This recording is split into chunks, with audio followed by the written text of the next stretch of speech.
tumejua tumsifu Yesu Kristo. Milele amina. Jioni hii sisi tumekutanika hapa kanisani ili sisi tuweze kusherehekea sherehe ya somo wa parokia, tukiwa tunaanza na Mama Bikira Maria leo. Kama sisi tunajua tulikuwa tunaendelea na novena, ndio leo sisi tunaendelea kwa kusali novena hiyo.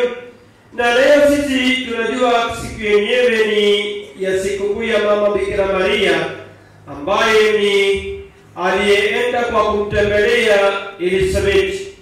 Kwa hiyo siku yenyewe ni ya furaha. Zote sisi tulipokuwa hapa, sisi tumshangilie Mungu na tumpigie makofi sana kwa Mungu. Tena sisi tunaposali tunajua kwamba tunaanza na misa takatifu, ndipo sisi tunaendelea na mambo mengine ambayo ya sisi tunapoelekea ya somo wa parokia.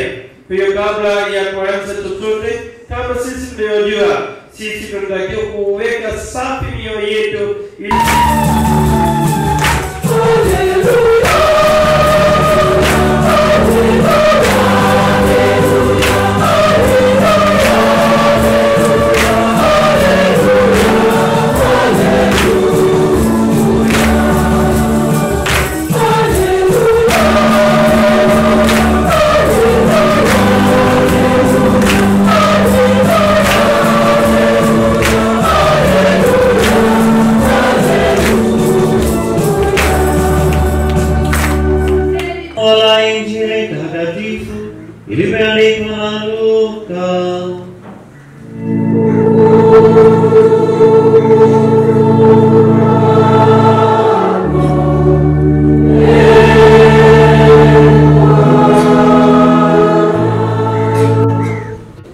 Mariamu aliondoka siku hizo, akaenda hata nchi ya milimani kwa haraka, mpaka mji mmoja wa Yuda.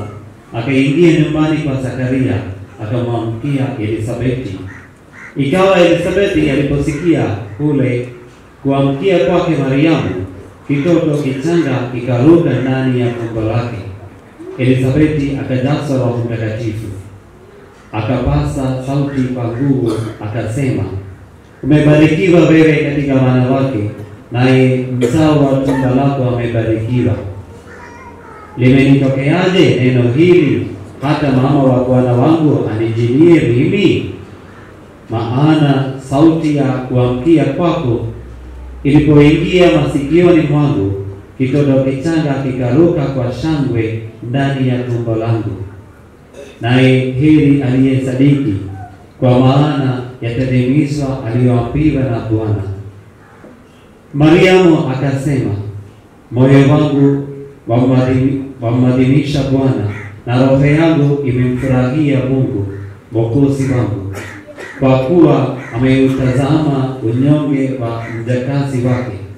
Kwa maana tazama, tokea sasa vizazi vyote wataniita mbarikiwa, kwa kuwa mwenye nguvu amenitendea makuu, na jina lake ni takatifu. Na rehema zake hudumu vizazi hata vizazi kwa hao wanaomcha. Amefanya nguvu kwa mkono wake, amewatawanya walio na kiburi katika mawazo ya mioyo yao. Amewaangusha wakuu katika viti vyao vya enzi, na wanyonge amewakweza. Wenye njaa amewashibisha mema, na wenye mali amewaondoa mikono mitupu. Amemsaidia Israeli mtumishi wake, ili kukumbuka rehema zake, kama alivyowaambia baba zetu, Ibrahimu na uzao wake hata milele. Mariamu akakaa naye kadiri ya miezi mitatu, kisha akarudi kwenda nyumbani kwake.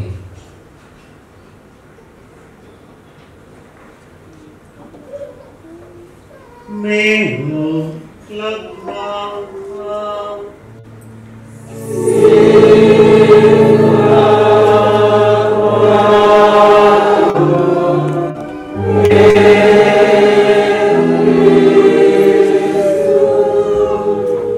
Ndugu zangu wapendwa, tumsema Mama Bikira Maria aende amtembelee Elizabeth. Jambo liko nini? Nyie watoto wa kipaimara, kulikuwa na sababu gani? Hamkusikia vizuri. Mama Bikira Maria alipata habari kwamba huyu Elisabeti ana nini? Ana mimba. Mjamzito ya miezi mingapi? Miezi 6. Kwa hiyo sisi tunaona kwamba Mama Bikira Maria aliposikia hayo, moyo wake wa huruma ndio sasa umejaa. Alisema kwa bora aende amsaidie nani? Elisabeti. Amsaidie nani watoto? Elisabeti. Kwa hiyo sasa leo Mama Bikira Maria alitufundisha kwamba kama wewe unampenda Mama Bikira Maria na wewe unaomba usimamizi wake katika maisha yako, lazima uwe na moyo wa kumsaidia wengine. Mwambie ndio karibu na wewe kwamba uwe na moyo wa kumsaidia wengine. Kama tuko tayari kwa kuwasaidia wengine, ndipo Mama Bikira Maria atafurahi nasi. Sasa tunaona kwamba kuna mmoja ana shida. Watoto tunajua kwamba mama anawaagizaga kwa kufanya kitu, si ndio? Alafu wengine wanasema si ndio? Wengine ndio wanasema hivi. Je, Mama Bikira Maria atakupenda? Kama yeye anataka kuwapenda, lazima ufuate maagizo na uwe na moyo wa kuwasaidia wengine. Inawezekana baba yako, inawezekana mama yako, inawezekana babu yako, bibi yako, yeyote yule ambaye mwenye shida, kama unaona kwamba wewe umepaswa kumsaidia, unaponyosha mkono, ndio Mama Bikira Maria atakuja atakusaidia wewe katika shida yako. Jambo la kwanza. Na pili, sisi tunaona kwamba Mama Bikira Maria alipofika kwa Elisabeti, imetokea nini? Imetokea nini? Elisabeti akaanguka, si ndio? Au Elisabeti akaruka? Au imetokea nini? Yule ambaye yuko ndani ya tumbo la Elisabeti akaanza kuruka. Sababu ni nini? Mama Bikira Maria akapiga hivi, si ndio? Ili mtoto aruke au? Kuna moja. Nani alikuwa ndani ya Mama Bikira Maria? Huyu Roho Mtakatifu. Mama Bikira Maria alipofika karibu na Elisabeti, tayari yule Roho Mtakatifu akaingia kwa huyu mtoto. Ukiwa na vema, ile vema iingie kwa nani? Unayemtembelea. Kama wewe huna vema, kitu gani kitaingia kwa wengine? Ile mbaya yako. Kwa lazima uwe na vema ndani yako ili wewe uweze kumpakulia kwa wengine. Kwa sasa uwe mtu mwema. Mwambie nikakaribu na wewe kama uwe mtu mwema. Mama Bikira Maria anasema kwamba wewe ukiwa mtu mwema, hapo ndipo wewe utapata nafasi ya kumpakia mtu mwingine yale mema ambayo wewe unayo. Tena sisi tunaona kwamba baada ya hayo, ukiwa umekuwa mtu mwema, ndio sasa huyu Mama Bikira Maria alipofika kule, nani aliimba wimbo? Aliyeimba wimbo kwanza ni nani? Tumesikia wimbo wa Elisabeti au ya Mama Bikira Maria? Tumesikia Mama Bikira Maria alikuwa anaimba, si ndio? Alikuwa na kalamu ya kumsifu nani? Wewe ukitenda wema, ukiwa mtu mwema, utatukuza Mungu. Lakini mara nyingi siku hizi tunaona kwamba nikiwauliza watoto, aya sasa sali asubuhi, ajui. Sababu ni nini? Hatusali. Si ndio? Kama tunasali nyumbani, kama sisi tunashiriki hizi, hapo ndipo sisi tunaweza kuona kwamba tunatukuza Mungu, anatupatia hiyo ya baraka. Mama Bikira Maria anatufundisha kwamba wewe uwe mtu wa msaada kwa wengine. Ya pili, yeye anatufundisha kwamba wewe uwe mtu mwema. Ya tatu yeye anatufundisha kwamba daima uendelee kumsifu Mungu kwa kupitia maisha yako. Utakapokuwa unapomsifu Mungu, hapo ndipo wewe utaona kwamba baraka ya Mungu inashuka juu yako. Utaonekana kwamba mwenye sifa. Ndipo sisi tunaona kwamba Elisabeti pia anamwambia Mama Bikira Maria. Kwa hiyo sisi tunarudi sisi tunaposali hiyo rosari takatifu, Salamu Maria, tunaposali tujue kwamba sisi tunamtukuza Mungu kwa kupitia maneno yale mama Bikira Maria mwenyewe na Elisabeti walipomtukuza Mungu Baba. Kwa hiyo sisi tuwe tayari kusali rosari takatifu, tuwe tayari kubaki watu wema, na sisi tuwe tayari kwa kuwasaidia wengine ili sisi tuweze kumtukuza Mungu. Tumsifu Yesu Kristo. Mama Bikira Maria, na wewe unaomba usimamizi wake katika maisha yako, lazima uwe na moyo wa kumsaidia wengine. Mwambie ni karibu na wewe kwamba uwe na moyo wa kumsaidia wengine. Kama tuko tayari kwa kuwasaidia wengine, ndipo Mama Bikira Maria atafurahi nasi. Sasa tunaona kwamba kuna mmoja ana shida. Watoto tunajua kwamba mama anawaagizaga kwa kufanya kitu, si ndio? Alafu wengine wanasema si ndio? Wengine ndio wanasema hivi. Je, Mama Bikira Maria atakupenda? Kama yeye anataka kuwapenda, lazima ufuate maagizo na uwe na moyo wa kuwasaidia wengine. Inawezekana baba yako, inawezekana mama yako, inawezekana babu yako, bibi yako, yeyote yule ambaye mwenye shida. Kama unaona kwamba wewe umepaswa kumsaidia, unaponyosha mkono, ndio Mama Bikira Maria atakuja atakusaidia wewe katika shida yako. Jambo la kwanza. Na pili, sisi tunaona kwamba Mama Bikira Maria alipofika kwa Elisabeti, imetokea nini? Imetokea nini? Elisabeti akaanguka, si ndio? Au Elisabeti akaruka? Au imetokea nini?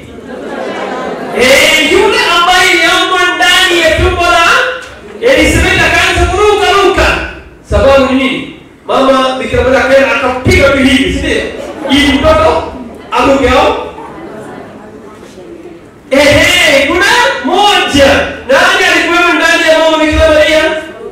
Huyo Roho Mtakatifu. Mama Bikira Maria alipofika karibu na Elisabeti, tayari yule Roho Mtakatifu akaingia kwa huyu mtoto. Ukiwa na vema, ile vema iingie kwa nani? Unayemtembelea. Kama wewe huna vema, kitu gani kitaingia kwa wengine? Ile mbaya yako. Kwa lazima uwe na vema ndani yako ili wewe uweze kumpakulia kwa wengine. Kwa sasa uwe mtu mwema. Mwambie nikakaribu na wewe uwe mtu mwema. Mama Bikira Maria anasema kwamba wewe ukiwa mtu mwema, hapo ndipo wewe utapata nafasi ya kumpakia mtu mwingine yale mema ambayo wewe unayo. Tena sisi tunaona kwamba baada ya hayo, ukiwa umekuwa mtu mwema, ndio sasa huyu Mama Bikira Maria alipofika kule, nani aliimba wimbo? Aliyeimba wimbo kwanza ni nani? Tumesikia wimbo wa Elisabeti au ya Mama Bikira Maria? Tumesikia Mama Bikira Maria alikuwa anaimba, si ndio? Alikuwa na karamu ya kumsifu nani? Wewe ukitenda wema, ukiwa mtu mwema, utatukuza Mungu. Lakini mara nyingi siku hizi tunaona kwamba nikiwauliza watoto, aya sasa asubuhi ajui. Sababu ni nini? Hatusali. Si ndio? Kama tunasali nyumbani, kama sisi tunashiriki hizi, hapo ndipo sisi tunaweza kuona kwamba tunatukuza Mungu, anatupatia hiyo ya baraka. Mama Bikira Maria anatufundisha kwamba wewe uwe mtu wa msaada kwa wengine. Ya pili, yeye anatufundisha kwamba wewe uwe mtu mwema. Ya tatu yeye anatufundisha kwamba daima uendelee kumsifu Mungu kwa kupitia maisha yako. Utakapokuwa unapomsifu Mungu, hapo ndipo wewe utaona kwamba baraka ya Mungu inashuka juu yako. Utaonekana kwamba mwenye sifa. Ndipo sisi tunaona kwamba Elisabeti pia anamwambia Mama Bikira Maria. Kwa hiyo sisi tunarudi sisi tunaposali hiyo rosari takatifu, Salamu Maria, tunaposali tujue kwamba sisi tunamtukuza Mungu kwa kupitia maneno yale Mama Bikira Maria mwenyewe na Elisabeti walipomtukuza Mungu Baba. Kwa hiyo sisi tuwe tayari kusali rosari takatifu, tuwe tayari kubaki watu wema, na sisi tuwe tayari kwa kuwasaidia wengine ili sisi tuweze kumtukuza Mungu. Tumsifu Yesu Kristo. Sala ya kuombea ujenzi wa Basilika. Ee Mungu Baba Mwenyezi, tunakushukuru kwa kutuletea mradi wa ujenzi wa hekalu lako hapa Kizota. Tunakuja mbele yako Baba tukiwa na lengo la kujengea wewe nyumba, tukikumbuka maneno ya Mfalme Daudi aliyosema, sitaingia nyumbani mwa hema yangu, wala sitapanda matandiko ya kitanda changu, sitaacha macho yangu kuwa na usingizi, wala kope zangu kusinzia, hata nitakapompatia Bwana mahali na shujaa yako maskani. Tunakuomba kwa njia ya mwanao Yesu Kristo, utujalie kila aina ya neema, ili tuweze kutambua wajibu huo, sisi waamini wa parokia ya Kizota na watu wote wenye mapenzi mema. Ee Mungu Baba Mwenyezi, tunatambua kuwa wewe ndiwe mjenzi mkuu, kwani Bwana asipoijenga nyumba, waijengao wafanya kazi bure. Pia uliwaasa wana wa Israeli waliporejea kutoka uhamishoni Babeli kupitia nabii Hagai, ukawaambia, mmepanda mbegu lakini hapana unaye joto, na yeye apataye mshahara ili autie katika mfuko uliotoboka. Na akasema, zitafakarini njia zenu, pandeni mlimani, mkalete miti, mkaijenge nyumba, nami nitaifurahia, nami nitatukuzwa. Tunakuomba utujalie afya ya mwili na roho, busara, hekima na ustawi wa roho, pia moyo wa utoaji, ili tuweze kuchangia zaidi bila kuchoka wala manunguniko, na kukamilisha mradi huo kwa kadiri ya mapenzi yako. Uondoe kila roho ya giza kutoka maeneo yetu, utukinge na hatari zote za ajali na magonjwa wakati wa ujenzi. Kila mmoja ajisikie kuwa jukumu hili ni la kwake. Kwa maneno haya, inuka, maana shughuli ya kuhusu wewe, na sisi tu pamoja nawe. Uwe na moyo mkuu katende. Pia tunakuomba wajalie baraka na neema wafadhili wetu na wote wenye mapenzi mema. Tunaomba haya yote kwa njia ya Kristo Bwana wetu. Amina. Baba yetu